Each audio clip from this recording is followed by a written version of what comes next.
Well, at least the show did not end with the generic 30-man imitation battle royal at the end of the show. You know, on the go-home shows before the Royal Rumble, WWE likes to throw all the individuals who are going to be competing on Sunday night in some mock Royal Rumble to build anticipation and excitement for the Royal Rumble match on Sunday. Thank God that didn't happen. But what we got was a very lame, very boring, downright terrible edition of Monday Night Raw on the go-home show. I would say a royal disappointment before the Rumble on Sunday night. We're going to go over it. There's a few moments in here that I actually liked, a few moments that I'm going to sit here and say exactly what Bobby the Brain Heenan and Mr. Perfect said in 1992 when Ric Flair won the Royal Rumble and the WWF Championship. I don't want to sit here and tell you I told you so, but I told you so. And I'm going to rant about what we've seen in the main event of Monday Night Raw, man. WWE just cannot contain themselves. The art of anticipation in WWE is no more. No more. There's no reason why Ronda Rousey and Sasha Banks have to be in a ring before the Royal Rumble. I'm sorry. I'm sorry. We're going to go over everything tonight in the podcast. This is your Monday Night Raw review, the go-home show before the Royal Rumble. If you guys missed earlier today, we actually uploaded Off the Script 257, part number 3, where we talk about more on the story of the Revival being, I guess, in the WWE locker rooms after Monday Night Raw last week, asking for their release. They asked for their release, still in their wrestling gear. What led them to asking for their release, and what exactly was the boiling point last week after their match with the Lucha House Party? We go over all of that in part 3. If you guys missed parts 1, 2, and 3, all 3 parts of Off the Script this past weekend are linked in the annotation that you see in the top right corner. Go and check it out if you have not done so already, and show your support, man. Also, a ton of other stuff you might have missed, man. NXT, we have a nice, beautiful rant. Initially, the first report that came out with the Revival, a beautiful rant. One of my, I would say, one of my best in the last 12 months, no question, on the Revival, asking for their release. Off the Script Extra, uploaded on Thursday, man. Go and check all that stuff out. Link in the annotation that you see in the top right corner of the screen. Follow me on social media, man. This is a must. This is a must. Follow me on social media at JD from NY206. That's Twitter and Instagram. Follow me on Twitch, JD from New York, and hit that subscribe button down below, man. 105,000 subscribers, and we are now officially with a tracking number. We got the YouTube silver play button being delivered, and I will be unboxing it on the channel very, very soon, man. Thank you guys so very much for all of that. I already got a place on the fucking wall for it in the office. Let's talk Monday Night Raw. I don't want to waste any more of your time. Finn Balor and Brock Lesnar is the Universal Championship match at the Royal Rumble. I said last week, and I had a bunch of fucking goons come at me stating, "Oh, JD, you don't know anything, man. How do you know he's not hurt, man?" I mentioned in the review last week that Braun Strowman acted as if nothing was ever bothering him. Braun Strowman acted as if he was a man not injured, lifting his arms up, doing the Braun Strowman pose, running around the arena and the ringside and the backstage area like a fucking uncaged animal, and then flipping limousines on top of its head. Breaking doors off, swinging fucking lead pipes as if he's Sammy Sosa in his prime. This did not look like a man who was injured in any way. This did not look like a man who was not ready for the Royal Rumble.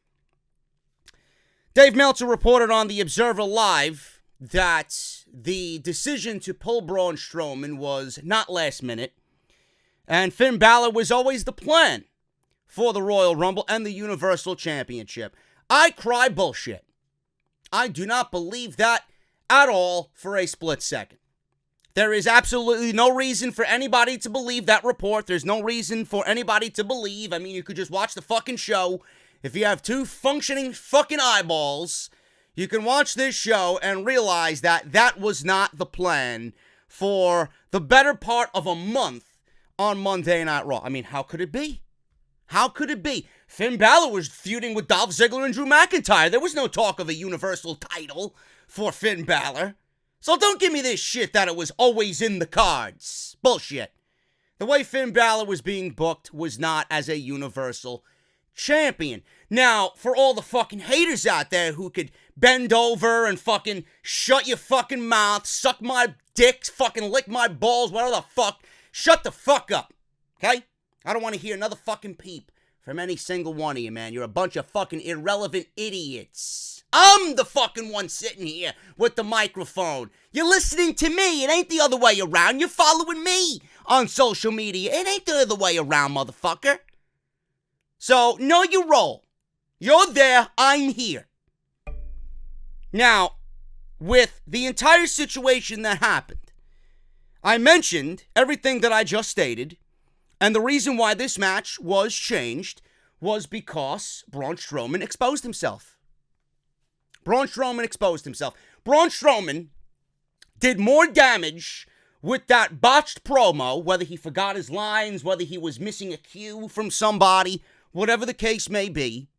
Braun Strowman exposed himself, and he is at least 50% to blame for what had happened and him being pulled from the Universal Championship match at the Royal Rumble. Braun Strowman has given you now the thought that he is not ready. Braun Strowman has put it in your heads that he is not championship material, and it's over for him. He did more damage to himself in that promo than anything Vince McMahon and WWE Creative have done for him in the last 12 months. I don't want to hear a peep from anybody. That is the reason why the match was changed. It wasn't because Strowman was injured. It wasn't because Finn Balor was the original plan.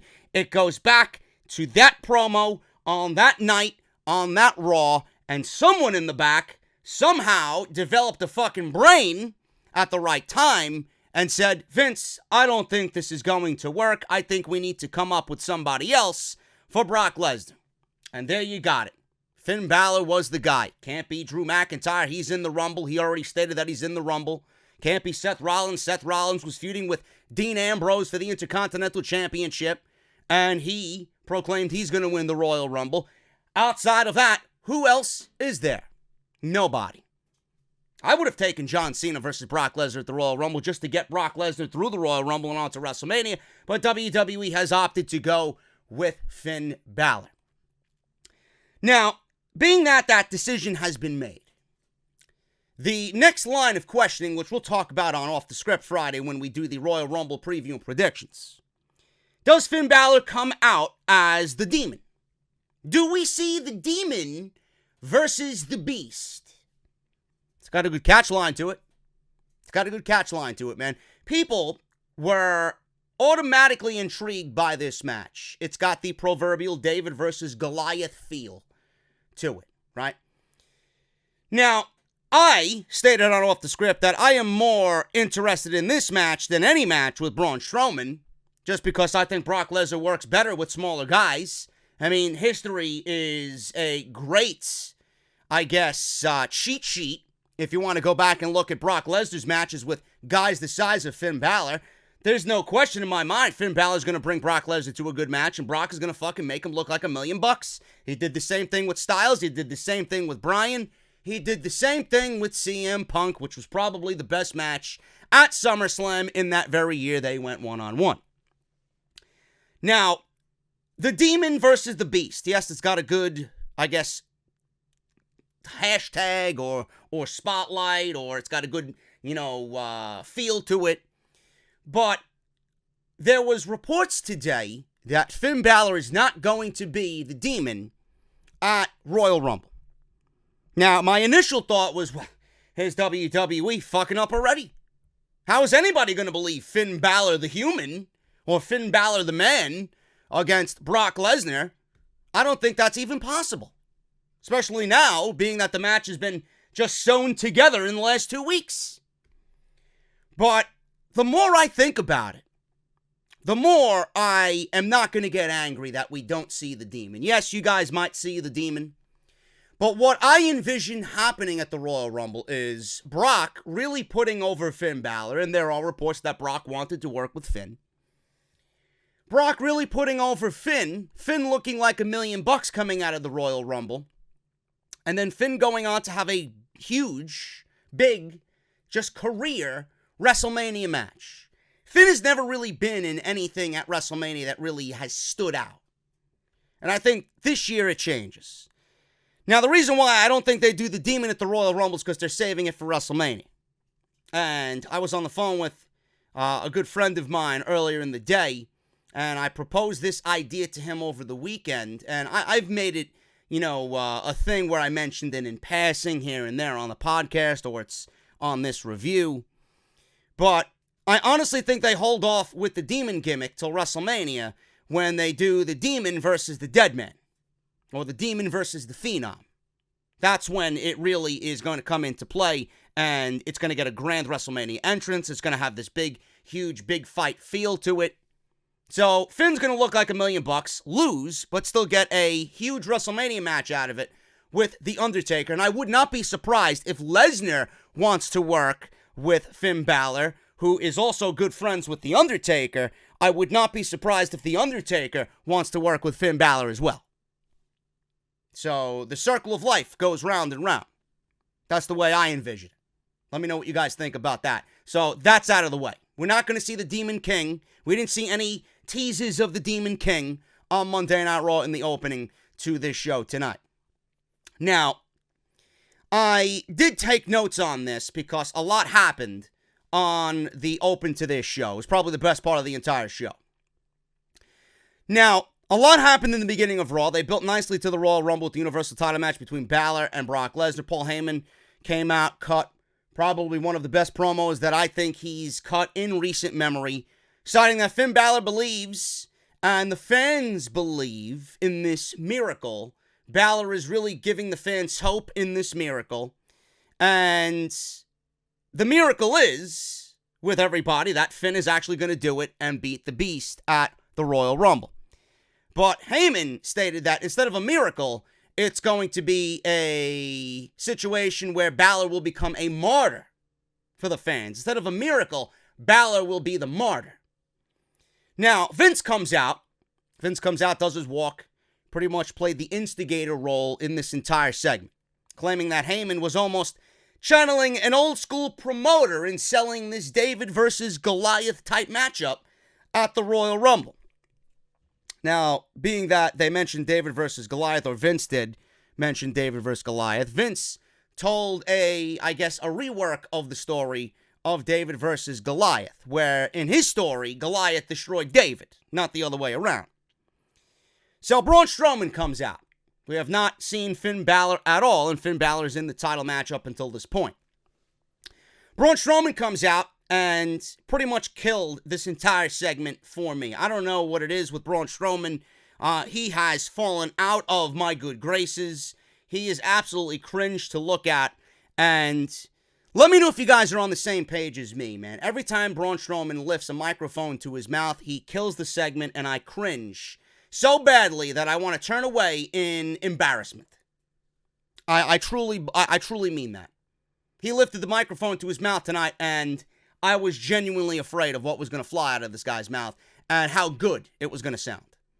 After that moment, I don't trust Braun Strowman with a microphone, man. You got a lot of work to do to get me to believe in you once again. So he comes out, kill the entire segment for me, get these hands. He mentioned that Lesnar, if he's still the Universal Champion after the Royal Rumble, that he's going to be waiting for him on the other side. Whatever. I genuinely don't give a shit. So out comes Balor. Wearing the leather jacket. He's got the red tights on. Very nice reaction in Oklahoma for Finn Balor. Balor went on to tell Vince that he got the story of David versus Goliath wrong. And that's not the way the story went. And he will beat Brock Lesnar at the Royal Rumble, prove everybody wrong, including him. Once again, he mentioned he never believed in Finn Balor. The fans do. The Balor Club does. So he made another mention of that. This led to Strowman having some words with Balor. Balor then throwing it back at Strowman saying, you know, I appreciate the endorsement, but I would appreciate you really to stay out of my business. So at this point, we get Vince McMahon booking a Braun Strowman versus Finn Balor match to open Monday Night Raw. Out of all this, we get Finn Balor going against Braun Strowman. And at this point, I told you so. Braun Strowman was never hurt. Braun Strowman wasn't hurt last week. Braun Strowman wasn't hurt 2 weeks ago. Braun Strowman wasn't hurt this week. He's good to go tonight. He's clearly good to go for the Royal Rumble. Why is Braun Strowman not in the match with Brock Lesnar? Because it's his own fault. He's not ready. He will never be ready. He will never be championship material. He's a novelty act. He's just another big fumbling fool who only will get over because he destroys shit and looks cool. Give me a break. So this led to Strowman versus Balor. Balor got some good offense in here. Gave the coup de grace to Braun Strowman. Lesnar worked more on Monday Night Raw than he's ever worked than, I would say, in the last 10 years. This was an entire 40 minutes of Brock Lesnar standing at ringside and in the ring. Now, he didn't say anything, but he actually got some action in tonight, which I'm going to go out and say that Brock Lesnar earned his Monday Night Raw paycheck tonight. We've seen some cool stuff. Apparently, Braun Strowman flung Finn Balor out of the ring. Lesnar caught him on the way down and proceeded to give him a suplex on the concrete. So there you go. Balor got some cool offense in on Brock Lesnar. He threw him into the steel post. He got his missile dropkick on Lesnar, which threw Lesnar into the barricade. Some good stuff there. I'm very much looking forward to seeing what Finn Balor can do against Brock Lesnar and the type of offense that he musters up against a guy 3 times his size. I think that makes for a very good story. Now, the one thing that came out of this match, the match went to a no contest. You know, Lesnar actually ended up coming into the ring and giving Balor an F5. It caused a no contest, so it was over. Okay? And for everybody wondering, why didn't the referee call the match when Balor was caught on the outside by Brock Lesnar? Well, I can't answer that one. It's WWE. They do what the fuck they want. But the one thing that really stuck out in this entire segment is the fact that, yes, we got Balor versus Lesnar, but Braun Strowman is still hanging around the main event scene, even though he was exiled from the Universal Championship match. He was fined $100,000 by Vince McMahon and thrown out of the building last week.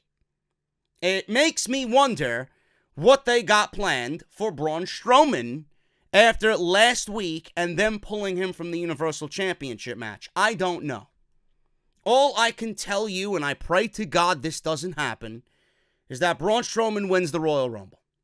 That would absolutely be nauseating. Nauseating.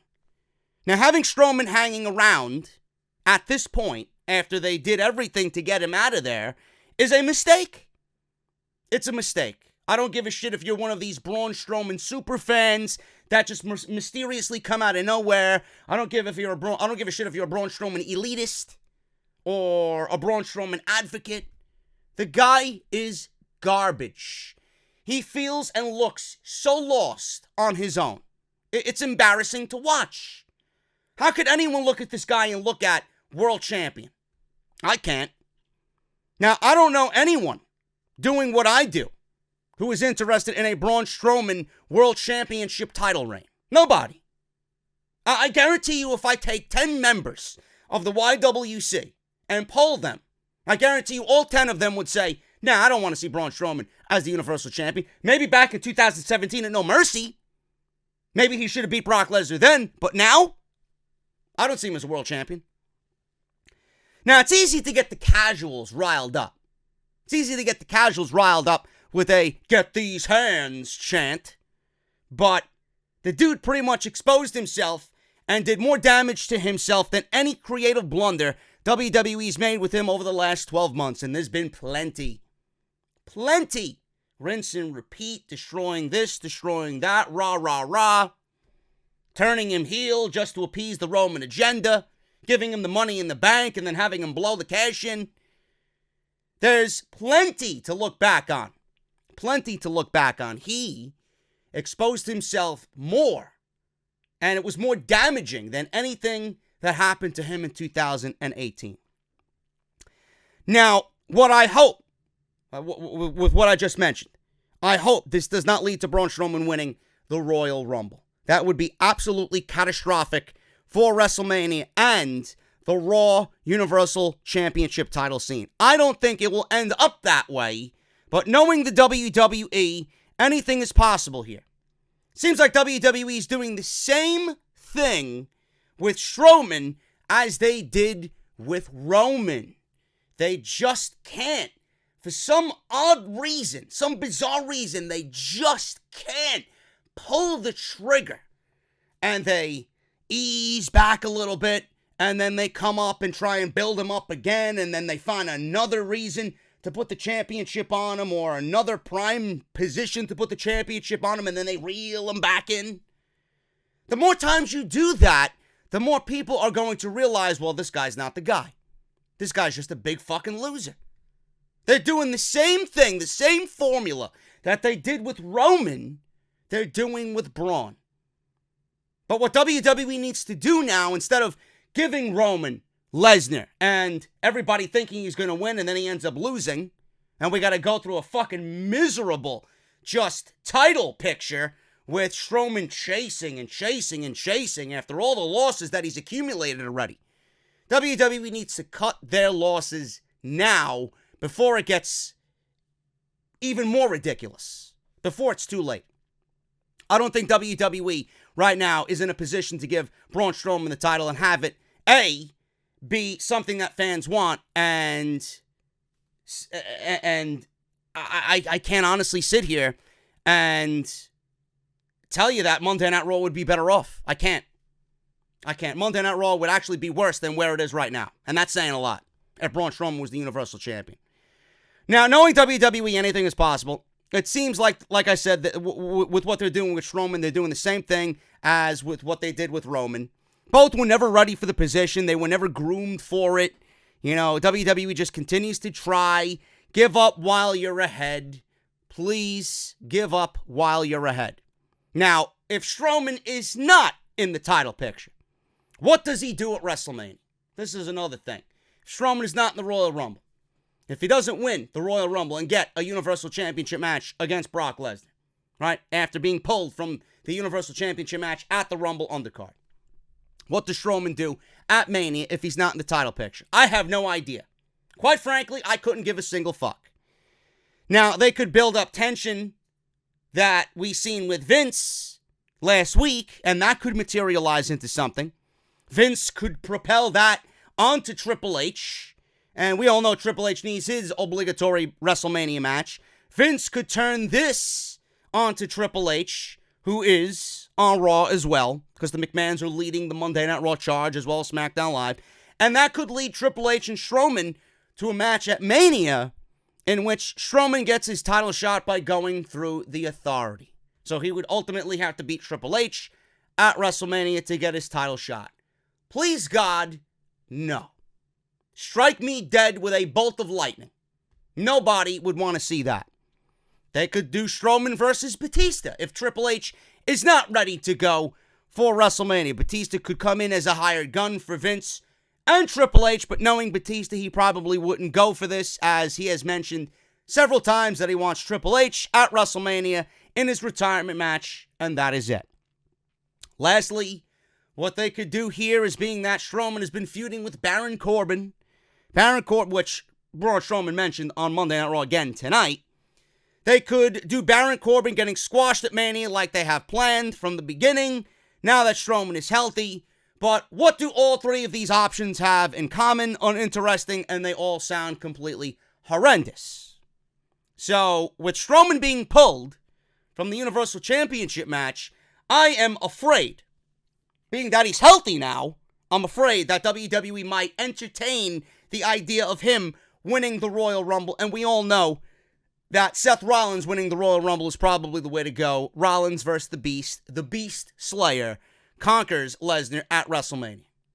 I don't want to hear anything else.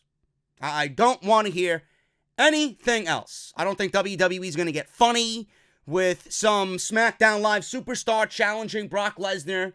I don't think that's going to happen. Seth Rollins is the only guy. It's been rumored for months. The WWE has let Rollins down. Now is the time. If you don't strike with Rollins, when's the next time that Rollins is going to be in a prime position for a Universal Championship match? Now is the time. You failed on it last year. Should have been Lesnar versus Rollins at SummerSlam. Now you got another opportunity for Rollins to win the Royal Rumble. I want to see WWE go through with what is right, finally, with Seth Rollins. As long as it's not Braun Strowman. JD, what about Drew McIntyre? Drew McIntyre's not ready for WrestleMania and the Universal Championship. I'm not saying that he physically is not ready. Of course he's ready. He's going to be a champion regardless, sooner rather than later. I don't think it's the right time for Drew McIntyre to win the title. I give him till the summer, and McIntyre will reign over Monday Night Raw. That is my honest opinion on everything that we've seen in the open to this match. But I can tell you wholeheartedly, I am excited for Finn Balor and Brock Lesnar. I think that match presents itself in a better light compared to the original match that we were going to get with Strowman and Lesnar. It's much more exciting. I think it's a better selling point. And I think you guys agree with me on that, too. If you're buying a ticket to the Royal Rumble, for example, if you don't have a ticket to the Royal Rumble, what are you going to go out there and want to watch more? Balor versus Lesnar in a first-time match? Or Strowman that we've seen already twice and him get destroyed, try a third time against Brock Lesnar? The answer's simple. Finn Balor and Brock Lesnar is a better selling point for the Royal Rumble. Whatever the case may be or how the match came about, when it was decided upon, I guess that's neither here or there. The fact that it's a better match compared to Strowman is all we should really give a shit about on Royal Rumble Sunday. I can go into it, which I already have. I don't want to repeat myself, but you all know why Balor's being pushed, just like Apollo was on Monday Night Raw, and Zack Ryder presented himself on Monday Night Raw tonight, and the Revival once again on Monday Night Raw tonight. It's the AEW effect. Everybody that's not being used is now going to be used in some way, little or big, on Monday Night Raw because they need to keep people happy, and it's the AEW effect coming into play. Yes, WWE is, I wouldn't say they're scared, but AEW is definitely pushing their buttons. It's the annoying fucking kid who gets in the elevator and starts pushing the fucking buttons, all hard, over and over again, multiple times, as if the door's gonna fucking close any faster. That's AEW to WWE right now. I'm not going to sit here and tell you that they're fucking terrified that they're going to go out of business because of AEW. I'm not going to sit here and tell you that. But AEW is definitely having an effect on WWE. And if you don't believe that, you need to open your fucking eyes. Stop being an ignorant fucking clown. It's been widely praised as the reason all over the place. Wherever you listen, people are talking about it. Open your fucking eyes to the show tonight. Staring at you right in the face. Give me a break.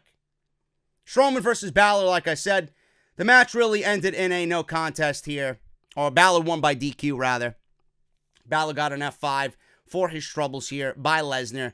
Again, title match set for the Royal Rumble. Moving on here, man. We have... I don't know what the hell is next here. What my notes? Oh, Lashley. Oh, my God. Jesus fucking Christ. New era, folks. New era on Monday Night Raw. Opposing contest. Bobby Lashley doing his best narcissist Lex Luger impersonations, or the masterpiece, Chris Masters. And if I'm to compare the two, I'm taking Chris Masters over Bobby Lashley. That's just my honest opinion. Lio Rush takes the microphone, says that not only is Lashley better than Ambrose and Rollins, I think Rush may have been on some fucking type of medication at this juncture, he's better than everyone in the locker room. Yeah, he's definitely on some type of medication. No question. No normal, sober human being is going to go out there to a live audience and utter that garbage. I don't know who the fuck is sitting in that audience believing the shit that's coming out of this guy's mouth. Rush is holding the Intercontinental title, and there's a short red little platform in the middle of the ring. Rush says that they're not here to issue an open challenge because those are for children. Lashley is a professional fighter, and they don't do this for fun. They do it for the money. Some people do YouTube for the money, and those people are irrelevant losers. He says they come here to celebrate what they, I guess, perceive to be Lashley's just almighty physique, right? They show off his almighty physique on this podium. So Rush says he's going to place the title on Lashley's waist, which he does. He calls for the lights to go down. Rush places the title on Lashley's waist, and music comes on the PA, and out comes Apollo Crews. Apollo Crews comes out, and at this point, I'm cringing. Internally, I'm dying. This segment was god-awful. Now, I had a few people, listen, I'm not going to sit here and tell you what you have to like or what you have to dislike. You can like whatever the fuck you want. I'm just going to call you a fucking idiot. It's my right to call you a fucking idiot. This was horrendous. This is a new era, folks. A new era on Monday Night Raw where we're seeing new matchups, new faces, new this, new that. I didn't get the memo where fucking physique show-offs were going to be the thing going forward on Monday Night Raw. I mean, Lashley and Apollo Crews. Jesus fucking Christ, a box of fucking thumbtacks has more charisma than both Apollo Crews and Bobby Lashley combined. And then Lio Rush says, well, he is about competition. He's a fighter, right? He's a professional fighter. So Apollo Crews comes out and says, why don't you fight me? So Lio Rush backs off because it's the heel thing to do. So then they propose that they have a pose-off, and if he beats Lashley in a pose-off, then they might consider his challenge, I guess. So Apollo Crews is up there smiling, and he's doing his cheesy poses, and Lashley's showing off his almighty physique. And at the end of this thing, Crews is getting cheered, which is good for him. Too little, too late, but it's good for him. Lashley then attacks him and knocks him off the podium. Lashley attacks Crews, dumps him out of the ring, and then they go to commercial, and then all of a sudden we get a match. I'm guessing Bobby Lashley lost the pose-off on Monday Night Raw because we were granted this matchup that everybody's just dying to see. Dying to see. Apollo Crews versus Bobby Lashley. Non-title. Match lasted all but 3 minutes, and Lashley wins. Lashley wins. Crews bench presses him once and drops Lashley. Back goes out. Tries it again. Drops Lashley. Does a standing moonsault. Misses. Lands on his feet. And he turns around and eats a spear from Bobby Lashley. That was it. That was all that this match was. Bobby Lashley wins. So now Apollo Crews gets to the back of the line once again for the Intercontinental Championship. No interference from Lio Rush. There might have been some, but he didn't lay a hand on Apollo Crews. So Lashley wins. So what happens now? What happens now? Thank you for wasting my time, WWE. Awful. Absolutely awful. Nobody gives a shit about Bobby Lashley. Nobody. Some people are saying that giving the IC title to Bobby Lashley is a better thing than having it just waste away on Dean Ambrose. I agree with you. I agree with you. At least it's on somebody new. At least it's away from Rollins and Ambrose. But the fact that Bobby Lashley is still just a charisma vacuum, getting no reaction from the crowd. How can anyone sit here and enjoy any segment that this guy is on? Channel-changing garbage by Bobby Lashley. Seth Rollins is in the ring, takes a microphone, recalls that his two brothers and him once had 2 titles, and now he has 0 titles. Broken family. He has his love, his first and last love, I should say. The fans. Rollins declares he will win the Royal Rumble match on Sunday in Phoenix. Same old tired shit. Rollins knows it's a long shot, but he doesn't care because his whole life has been a long shot. Rollins goes on about how he wasn't meant to be here. He's not big like Drew McIntyre or Bobby Lashley. He's just a small town kid who could be working at a factory or on a farm, just like most of the fucking audience in Oklahoma, dreaming of their fucking cows and pigs, being how fucking terrible they were tonight. But the only reason And by the way, Vince McMahon even called Oklahoma Hicks. I laughed. And then he goes on and says, did I say something wrong? No, Vince, you didn't. It's the one thing I actually agree with you on. But the only reason he's not doing that is because of his heart, his passion, love, and determination. Whatever you want to call it. Rollins says it's not in his chest. It's engraved in his soul. He goes on and promises that he will be the last man standing in the Royal Rumble. Drew McIntyre comes out, says that he's going to kick Rollins' head off and beat him tonight, but he thought he should make a little rebuttal. Drew says he's honest, and he can't stand around while Rollins lies to himself and the people. Drew says there's a 0% chance Rollins will win the Royal Rumble because of his style. Drew says Rollins flies around with no regard for his body, and he will be eliminated. Drew then asks, what happens if you take all that heart and put it into a 6-foot-plus Terminator? Then you get Drew McIntyre. Drew goes on and hopes the Rumble comes down to he and Rollins so he can look Rollins in the eye before he tosses him over the ropes. So Rollins will have to hear Drew announced as the winner of the 2019 Royal Rumble. So then we get another match between these two, and I'm not going to sit here and tell you that it wasn't a good match. I'm just going to sit here and ask you, was it necessary? Was it necessary for Drew McIntyre and Seth Rollins to go one-on-one again on Monday Night Raw? I thought we were getting fresh matchups. Now, what if Rollins is the Universal Champion? Say he wins the Royal Rumble, and he wins the Universal Championship at WrestleMania from Brock Lesnar. I'm assuming Drew McIntyre is going to be an opponent. Why would I care about that World Championship title match between those two if I've seen it about 38 fucking times already? I can't get excited about this no matter how good it is. Again, it's like the analogy. You're serving me fucking pizza 7 days a fucking week. Every single week, it's the same shit with this fucking show. I don't get people, oh, it was a great match. Fans were chanting, this is awesome. What else happened in these people's lives during the week in Oklahoma? This was probably the best thing that happened to them all week. How many fucking times? Seriously. Was it necessary? It's like giving me Rey and Almas. Yes, Andrade Cien Almas on SmackDown Live again tomorrow night. WWE is burning it out. They're burning the candle already before the match even means anything to anybody somewhere later down the line. Why am I to be excited about this? Yeah, it's great if it was just a promo segment with Rollins and then Drew McIntyre about the Royal Rumble, but a match again?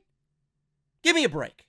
I can't see how anybody enjoyed this match tonight just based on the fact that we've seen it so many fucking times already. Seth Rollins wins. He wins with a counter to a clothesline and rolls Drew up for the pin out of nowhere. Take that as you may. I don't know. He beat Drew McIntyre on Monday Night Raw. Does that mean that Drew McIntyre wins the Royal Rumble and Rollins is eliminated? I have no clue. I hope not. I'm going with Rollins to win the Royal Rumble. But same shit. Different week. Same old shit with this show. The Revival. Man, oh man, have the Revival been in the news lately for all the wrong reasons. The Revival is backstage, and one of the things that was talked about in the report from Sean Ross Sapp and Ryan Satin, Pro Wrestling Sheet, is that they asked for their release while still in their ring gear last week on Monday Night Raw after another match with the Lucha House Party. So they're backstage, and they're talking to Vince McMahon. Yes. They're in a segment, which also they complained about. They also complained about the same shit that they've been given every single week. They've complained about lack of promos, lack of TV time backstage, trying to get their brand over and trying to get them over as a team. They complained that the tag team division on Monday Night Raw is a fucking joke. It's embarrassing. There's no respect for tag team wrestling on Monday Night Raw. They complained about all this in the report. So coincidentally, they're in a backstage segment with Vince McMahon about how there has been a conspiracy against them as of late on Raw. So Scott Dawson is talking to Vince McMahon All while they're talking to Vince McMahon, someone in the distance, I thought it was like a fucking, I thought it was a botch. I thought something weird was fucking going on in the segment. Someone is calling out for Vince McMahon during this entire interaction between the Revival and Vince McMahon. Scott Dawson proposes one more Raw Tag Team title shot, and Dash says that they want a special guest referee with 20/20 vision who can call it right down the middle. Now, I honestly, like a fool, thought that the Revival was actually going to be treated with some sort of respect after being, embarrassed and asked for their release. I thought WWE was going to treat them a little bit better. We don't want you to go. We'll try our best to fix whatever's wrong. So when they asked for a special guest referee, the first name that popped into my head was Arn Anderson. I swear, I don't know why, but I swear to God, when they mentioned special guest referee, someone who is going to call it right down the middle and has 20/20 vision, I, for some odd reason, thought Arn Anderson was going to be the guy that they wanted. Now, that would have been a lot better. I think that would have gotten over. But Curt Hawkins walks up, and this is the guy that was calling out to Vince McMahon during this entire segment. Says he wants a spot in the Royal Rumble. Vince says, no, you're not being booked on the show. Okay? You've lost too many matches. You need to find a new profession, is what he said. Burn. So, Vince is instead going to make Hawkins a special guest referee for the Revival's title shot. And Vince walks off, and the Revival, as the camera's cutting away, is trying to suck up to Curt Hawkins. I don't know how this is fixing anything with the Revival. In fact, I'm thinking this is more doom and gloom for the Revival. How is this fixing what happened last week with the Revival? They want respect. They want to be treated better. And here they are, being matched with Curt Hawkins on Monday Night Raw, a guy who has lost over 220 matches straight. He is a VIP amongst VIPs in catering. The fact that they're mingling with Curt Hawkins doesn't really say a lot. So, we'll see what happens later on in the show. We go from that to Jinder Mahal and the Singh brothers versus the Lucha House Party.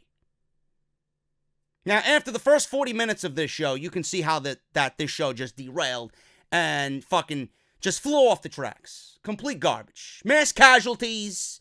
Just fucking downright awful. Why is this on my television?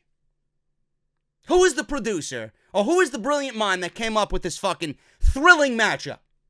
Jinder Mahal and the Singh brothers versus the Lucha House Party. Now I know why Gran Metalik asked for his release. Or better yet, asked if he should go back to the Indies. People, I wouldn't wish this on my worst enemy. This is fucking torturous. Why this is happening, I don't know. Oh, JD, they're just filling segments. I'd rather see another fucking 6 minutes of commercials on the USA Network. Why is this on my TV screen? Why is this on the Go Home show for the Royal Rumble? Please, someone please explain this to me. God awful. If I hate you with all my fucking being, I would not wish this upon you. Lucha House Party wins. Do you fucking care? Did you even watch the match? I guarantee, where's my phone? I guarantee you were all doing this on your fucking Twitters, on your fucking cell phones. Fuck out of here. Anyway, moving on. We see a video package with EC3. Okay. Same video package we've seen for fucking 6 weeks now. So then we see EC3 backstage posing. It's bad enough that he was showcased in a picture-in-picture with the Revival and didn't say anything. Guy was on SmackDown Live last week fucking posing in front of a mirror as Samoa Joe walked by, smiling, probably laughing at this fucking clown. And now he's on Monday Night Raw, again backstage, posing, doing his 3-hand gesture, and doing this, whatever the fuck he's doing, as if he's fucking Superman, about to fly into the fucking night sky. EC3's backstage, and Dana Brooke is standing next to him. I guess she had enough of the cheesecake in catering. She's like, oh, look at this, a new hunk on SmackDown, or on Monday Night Raw, SmackDown Live, wherever the fuck this guy's gonna end up. walks up to him and says, "You look great." Really now? Does EC3 look great, people? Dana Brooke stands there, asks him about some fitness tips, right? Doesn't say a fucking word. Is EC3's new gimmick a mute? Is he a mime? Does he have vocal cords? Did he come down with a case of bronchitis? The guy stood there and didn't utter a fucking word to Dana Brooke. Now, I don't blame him. But he's doing this, he's fucking doing this. Standing there like a fucking clown. This guy's career on the main roster is fucking buried already. I don't want to hear a fucking peep from you so-called analysts. This is how you debut NXT talent. He's doing this in front of the fucking mirror. How is that going to get me excited for EC3's pending debut? You couldn't hold this guy off until the Royal Rumble, where he was going to get a legitimate fucking pop? How is this a NXT initiative to get their talent over on the main roster? I don't understand. And Vince McMahon, it was reported that he's doing this because he wants to get the fucking fans at home and the fans in the audience to visualize a face. He wants to put a face to the fans' fucking faces watching at home and sitting in the arena. He wants them to be visible on TV. And then he says, well, no matter how they are debuting or coming across on TV, I just want them on TV so fans know who they are, they can associate with them, and by the time we decide with what we're going to do with them, the fans will forget that their debuts ever happened. Really now. So am I going to just come down with a case of fucking mild dementia 3 weeks from now when I think back to EC3's debut? Or Lacey Evans' debut? Or Heavy Machinery Otis showing up on Moment of Bliss? Stalking Alexa Bliss and wanting the fucking women's tag team titles, mistaking them for the men's tag team titles? This is Vince McMahon's logic. All the fans are going to forget. They're not going to remember their debuts. Man, you must take your fans for a bunch of blithering fucking idiots. They are, or half of them anyway, are already ruined. Imagine being EC3. Think of this, folks. Imagine being EC3 and you get up, you're in your hotel room, you're getting ready to go to the arena to show up for work, nice and early, right? You're there, you get the script for Monday Night Raw. Imagine doing all this to get ready for Monday Night Raw, and you get to the arena, and you're told that all you're going to be doing on the show is this, and then in a segment with Dana Brooke. Imagine how you're going to feel at the end of the fucking day. Would you be pleased with your fucking work? Oh, but JD, he's on Raw, man. He's on the main roster, man. Who gives a shit, man? He's making all the main roster money, man.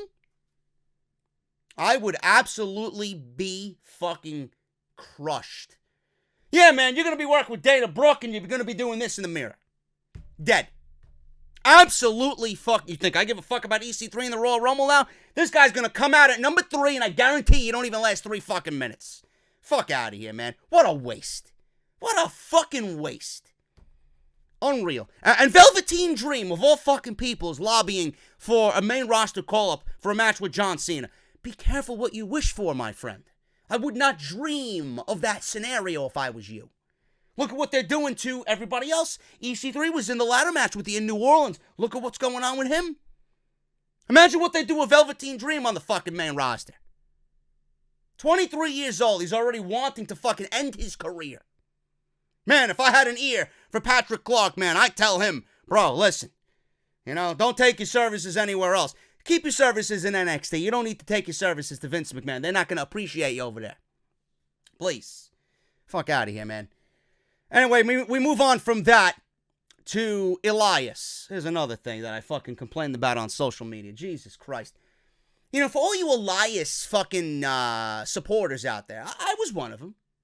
I did an Elias t-shirt, man. I love my Elias t-shirt. But for all you Elias elitists out there, right? Elias could do no wrong. Elias is over. Elias is over with the crowd. Okay, he's over with the crowd. What about his in-ring skill? Oh, it's all about entertainment. The guy is subpar at best. subpar. Guys' matches are fucking boring. The guy's best match was with Seth Rollins, and most of that was carried by Seth Rollins. I don't remember an Elias match that was memorable outside of that one. I don't remember what pay-per-view that was. What was it, Money in the Bank? Maybe. I don't fucking know. It was in 2018. All I know is that he had a match with Seth Rollins. And it might have been for the Intercontinental Championship. I don't remember. This is how Monday Night Raw has fucking just diseased my mind. I don't remember. But Elias is not that good in the ring. He's not that good in the ring. Yeah, he's over. He's over. But all he does is strum a few notes and play guitar. Walk with Elias. WWE stands for World's Worst Entertainment. He's over. So what? Is WWE doing anything with this so-called over individual? What WWE seems to be doing is keeping him grounded for whatever fucking reason on a show that desperately needs talent to rise to the fucking top. The guy sits there and plays guitar. That's all he is, folks. That is all he is. He's WWE's resident panhandler on Monday night. The guy does nothing. Absolutely nothing. How many times have fans claimed, oh, Elias should be in an Intercontinental Championship feud. Elias should be fighting for the Intercontinental title. Look who the Intercontinental Champion is. Are you going to go out there clamoring for an Elias versus Bobby Lashley match? I'd rather fucking overdose on NyQuil and not wake up the next morning. Elias is garbage. I'm sorry to say. WWE, I don't want to say it. It pains my fucking soul to say that. The guy's got all the potential in the world to be so much more, but WWE keeps him in this bubble. He's a novelty act. He's a one-trick pony. Why? Did he get over too much? Was he supposed to be that over? Did he go against the agenda? I don't get it. I can't take the lack of care for talent on this show. They got something great in Elias, and they don't tap into that potential. Every single week, he does the same thing. Strums his guitar, sings a song. It's either about Baron Corbin or Bobby Lashley, Leo Rush. How is this entertaining on Monday nights? And then you got fucking idiots claiming, oh, Raw was better. How is it better? How can you claim the show is better if we're seeing the same thing every single week? Elias is dead. I'm sorry to say, Elias is dead. Do they have the opportunity to kind of breathe new life into him? Yes. And what I also think is holding Elias back is the fact that he's a fucking babyface. The fact that Roman is not there, they had to switch somebody to a babyface role. It ain't working for him. It ain't working for him. Elias is a natural heel. You're never going to get me to believe in a babyface Elias. That's also holding him back. Maybe he wins Money in the Bank, and even at that point, I'm not even putting him in that discussion. My Money in the Bank this year is Cien Almas. You know, the name that everybody seems to mispronounce on SmackDown Live. That they had to shorten it to Andrade. Fuck out of here. Elias versus Baron Corbin. Baron Corbin comes out. Elias is playing his guitar. Same shit. Same shit. Baron Corbin comes out wearing his general manager stuff. And Corbin says Vince McMahon was right. He said there are a bunch of hillbillies in Oklahoma. Corbin says he's not going to let Elias play a song. He's going to come and put Elias in his place. Ooh. Oh, big bad Corbin. There was a sign in the crowd when Corbin made his way down the ramp. Baron Corbin. I wonder how long it took to come up with that fucking sign.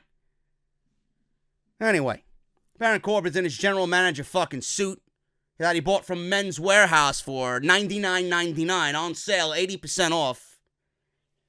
Elias versus Baron Corbin, they got a match. Who cares? Did I watch this match? I'm gonna be blunt with you guys 100% like I always am. Did I watch this match? Of course not. My head was buried in my iPad. Who cares? What does this mean 6 days before the Royal Rumble?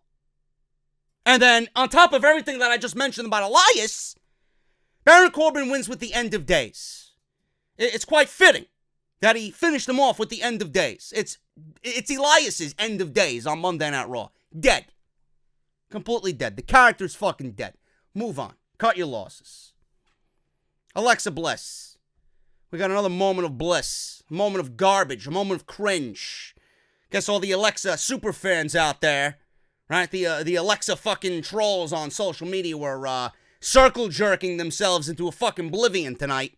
Alexa Bliss is cleared. Oh my God! Let's get the fucking parades and the balloons out, right? Let's get the champagne out. Let's pop the fucking cork. I was waiting for Otis to come out during this segment. No Otis. Bliss is talking about the Women's Royal Rumble match on Sunday. Shows us some of the participants on the big screen. Bayley, Tamina, right? Snooze Fest, Lana, Snooze Fest.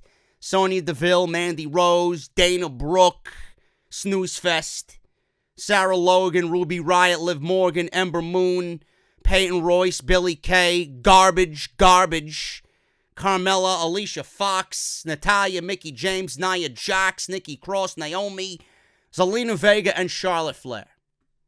Wow, what a fucking lineup that is, huh? Not one winner out of that outside Charlotte and maybe, an Ember Moon. Maybe. But we all know that's not going to happen.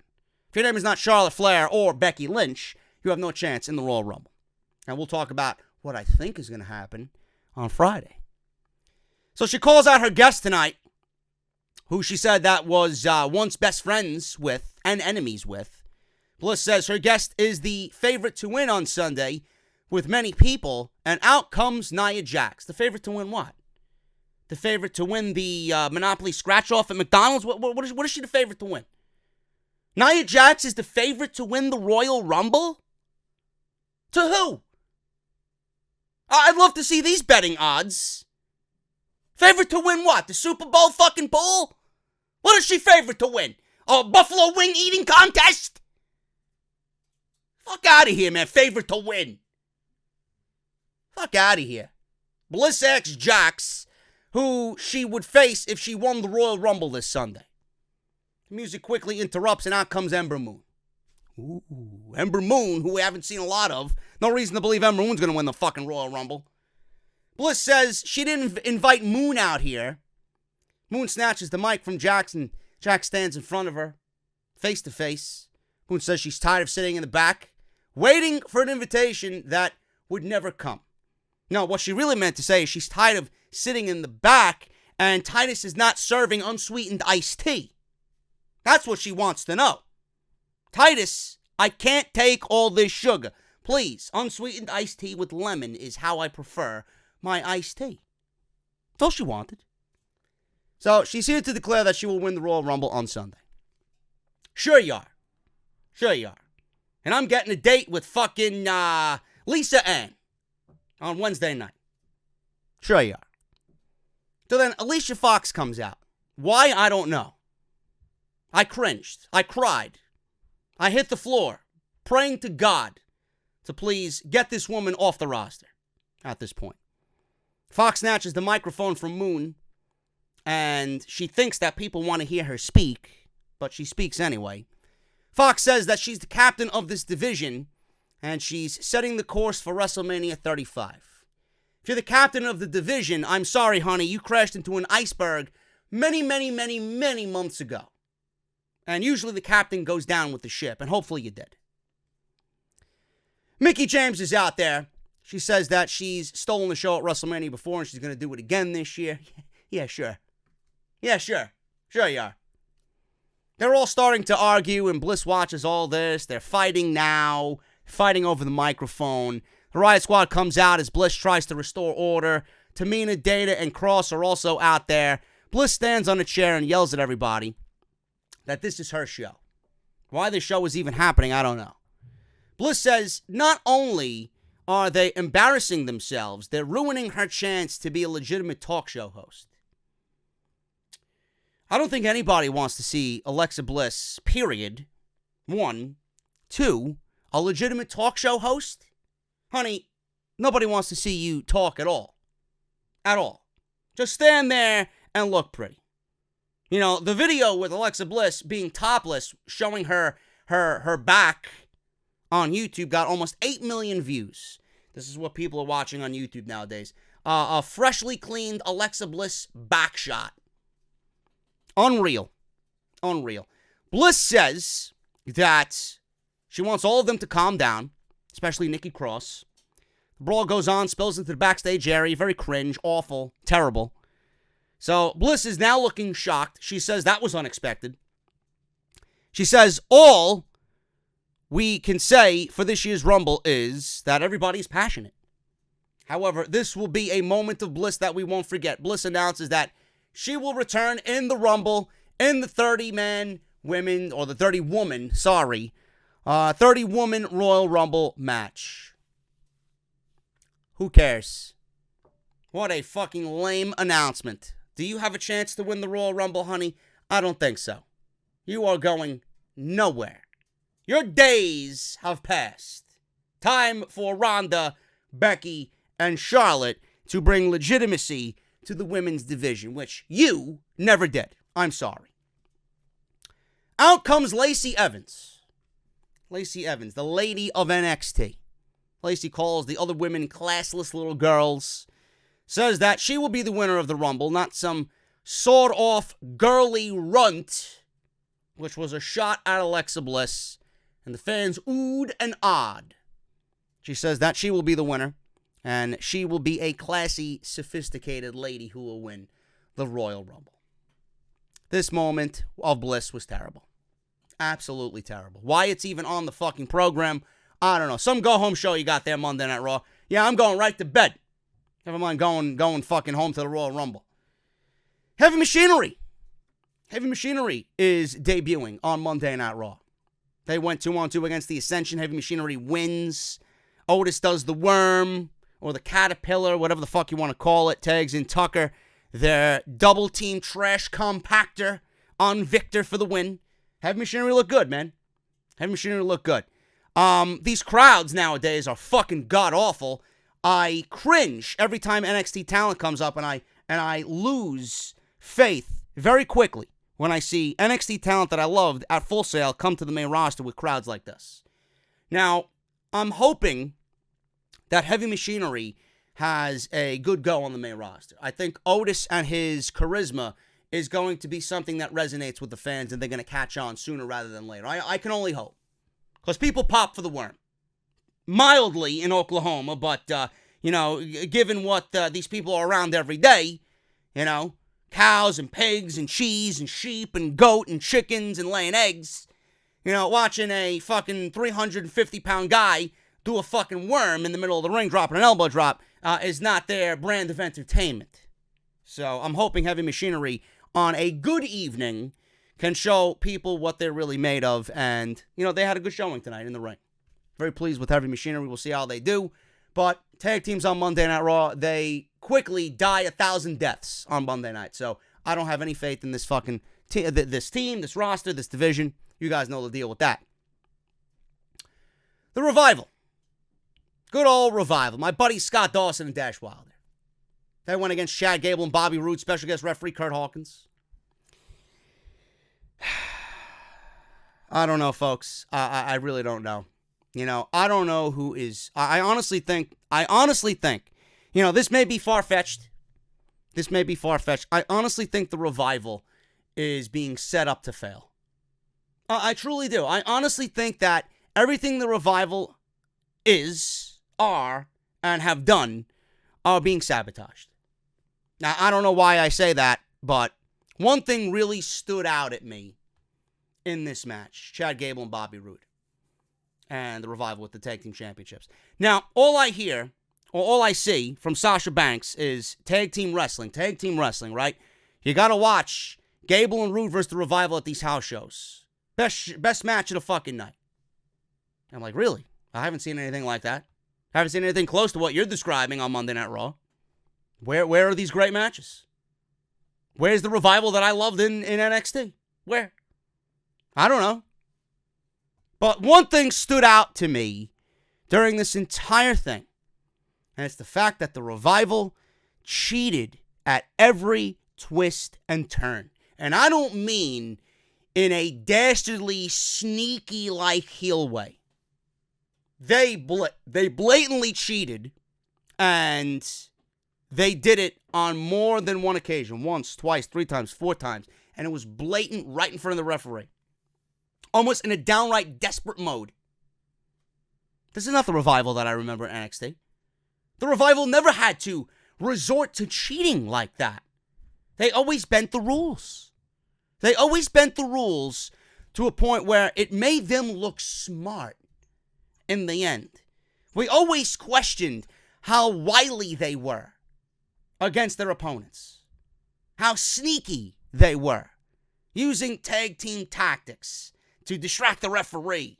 Never once did we see them just outwardly cheat by putting their feet on the ropes, or holding a rope, or pulling it tight, or holding, or one of the Revival members holding someone's feet on the ring apron so he can't kick out, clearly under the bottom rope. Just desperate fucking attempt to win the title at every twist and turn. This is not the Revival that I remember seeing.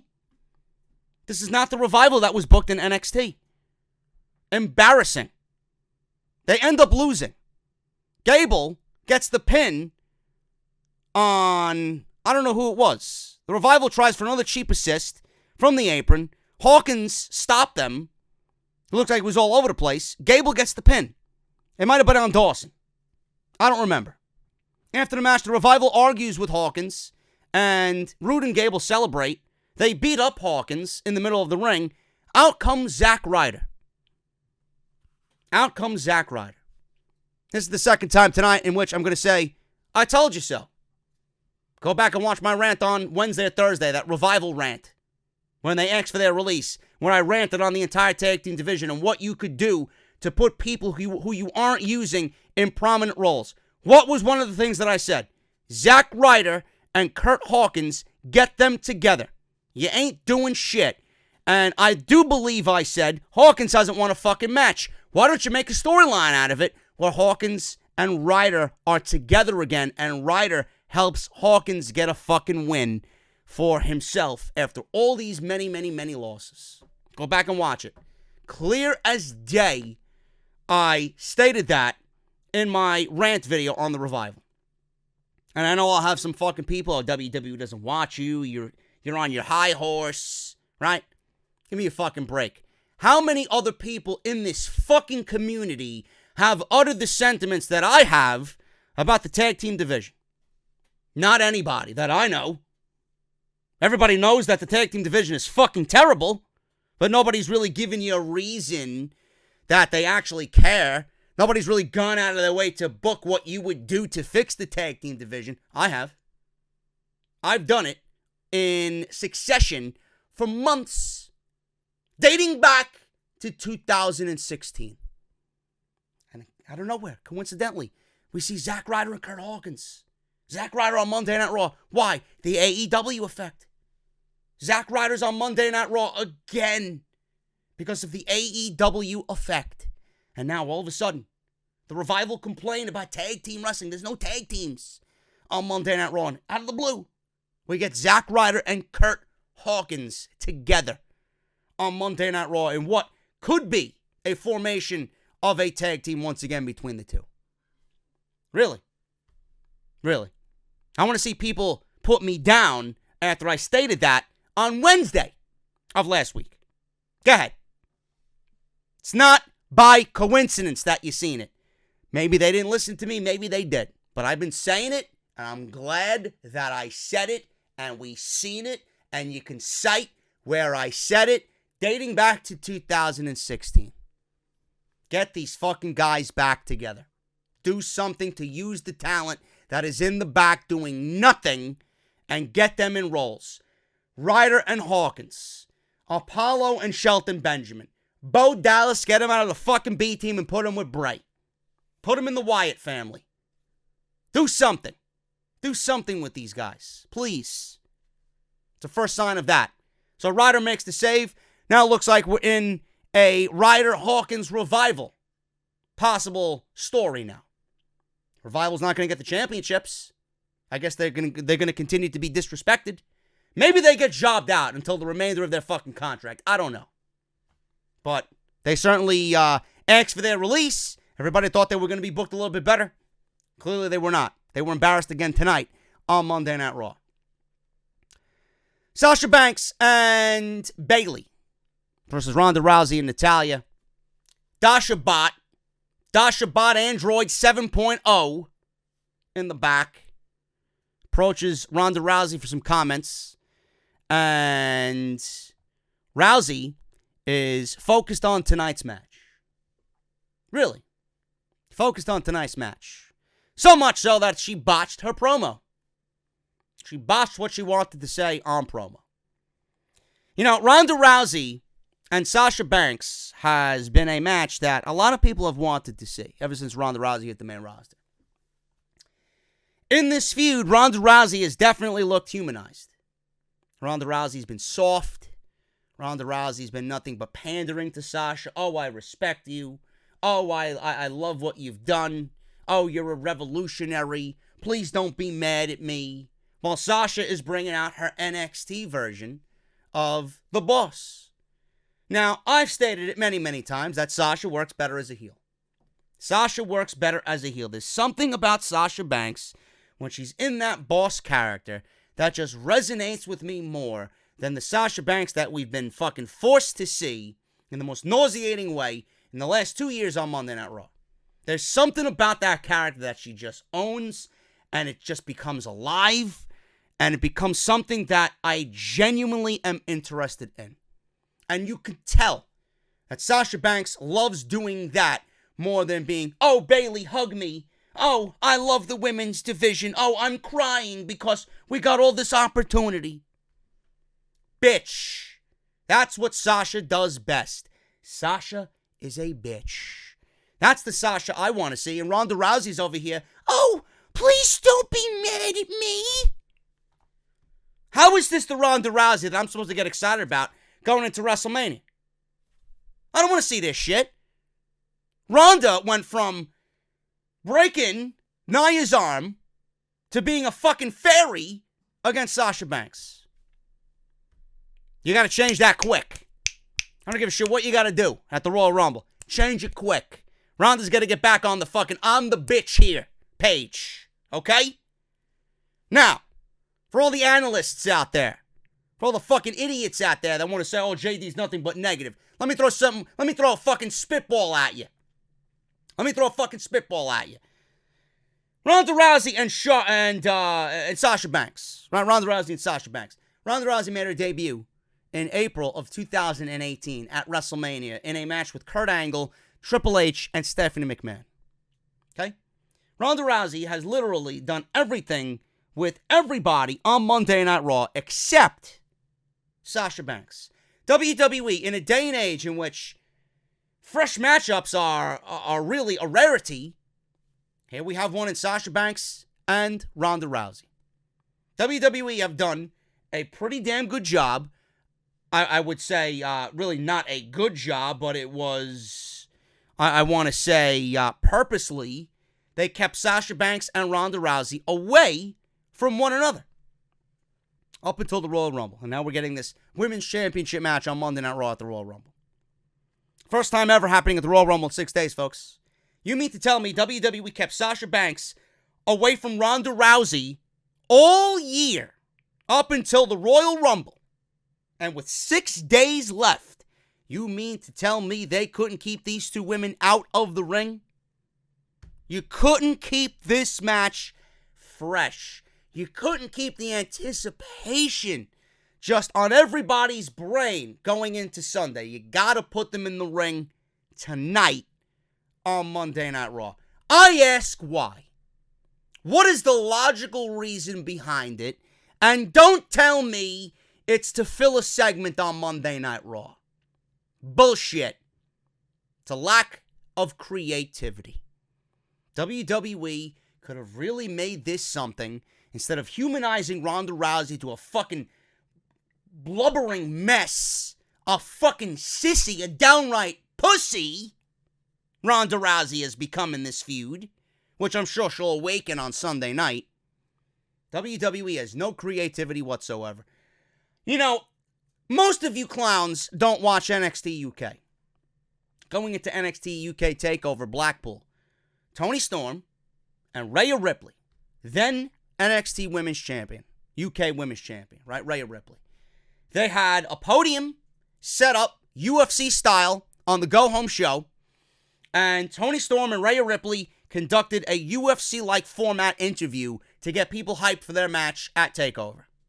Why couldn't that happen on Monday Night Raw in the same way that they did that on the stage with Rousey, who is a former UFC champion, Rousey and Sasha Banks, with Natty and Bayley in their respective corners. Street clothes, microphones, the title, Sasha Banks wearing the glasses, becoming the boss, getting her grievances out on microphone. Why couldn't we get that to end Monday Night Raw, but we got this fucking lackluster botch fest on Monday night in the main event, which put Sasha and Ronda in the ring together 6 days before the Royal Rumble? I ask why. And here's the kicker. The whole thing was, Sasha's gonna make you tap out. WWE had Sasha Banks in this match put the bank statement on Ronda Rousey. Ladies and gentlemen, there's nothing more to see at the Royal Rumble. Everything that you've paid for and anticipated with this match was done here and wasted in about 15 seconds. I want to see some fucking analyst tell me that I'm wrong. Oh, JD doesn't have a mind for the business. JD is just a loudmouth New Yorker behind a microphone. Fuck you. Fuck you. I'm right and you're wrong. This was disgusting. This went against Wrestling 101. That's why the title of the thumbnail is Royal Disappointment Before the Rumble. This show sucked. Now, the Rumble didn't need any more addition to get me excited. WWE knew that they had already established a great card for the Royal Rumble. So they went into this show half-assing it, and you were going to buy the Royal Rumble anyway, or watch the Royal Rumble anyway, or subscribe to the network to watch the Royal Rumble anyway, because the match card was already set. They've already sold you on what's going to be at the Royal Rumble. Either the 30-man, 30-woman Royal Rumble, Balor versus Lesnar, Sasha versus Ronda, right? You got Becky versus Asuka, the Fatal 4-Way for the Cruiserweight Championship, Daniel Bryan versus AJ Styles. They already sold you. So they half-assed everything. Completely fucking terrible. I don't know what else to say, folks. Now, I'm not a genius. I'm not sitting here acting like king shit. I'm just giving you the logistics of everything. And I know the smartest fucking people who are afraid to admit that they're wrong are doing this. Yep, I hate him, but he's right. Tell me I'm wrong. Tell me. I dare you. There'll be a bench waiting for you on the other side. I'm getting out of here. This Monday Night Raw go-home show was fucking terrible. Absolutely terrible. Sasha Banks and Bayley win. Banks blocks a power bomb, drops Natty with a backstabber. Banks with the bank statement on Natty for the tap out. Whatever. The damage was done. The damage was done. I will never understand why WWE doesn't adopt aspects of NXT and apply it to the main roster. Ronda and Sasha should have been in a UFC-like sit-down going over exactly what the problem is here. Dropping hints of the Four Horsewomen, with the title being showcased. Sasha being the boss. Ronda fucking speaking up for herself instead of acting like a fucking fairy. Come on, man. Gotta do better than that. This match, nobody expects Sasha to win here before WrestleMania. Make it fucking believable. You gave everything away in this match on a worthless edition of Monday Night Raw that people are going to forget tomorrow when Almas and Mysterio give you another 5-star fucking class. I'm getting out of here. Hit that thumbs up. Thank you so very much for everything, guys. I will see you all tomorrow night for SmackDown Live. Don't forget to hit that thumbs up. Off the Script live on the channel as well. I'll see you guys tomorrow with Almas and Mysterio, 2 out of 3 falls. Talk about it tomorrow on the review. Talk to you guys later.